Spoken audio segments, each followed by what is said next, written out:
श्रीगुरुभ्यो नमः। हरि ओम्। शम्भवे नमः।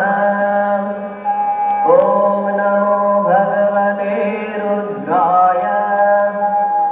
नमस्ते अस्तु भगवन् विश्वेश्वराय महादेवाय त्र्यम्बकाय त्रिपुरान्तकाय त्रिकाग्निकालाय कालाग्निरुद्राय नीलकण्ठाय मृत्युञ्जयाय सर्वेश्वराय सदाशिवाय श्रीमन्महादेवाय नमः।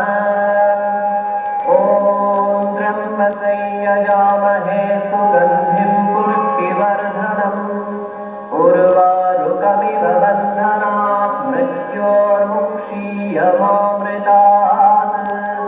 ॐ नमो भगवते रुद्राय विष्णवे मृत्युर्मे पाहि सदाशिवो।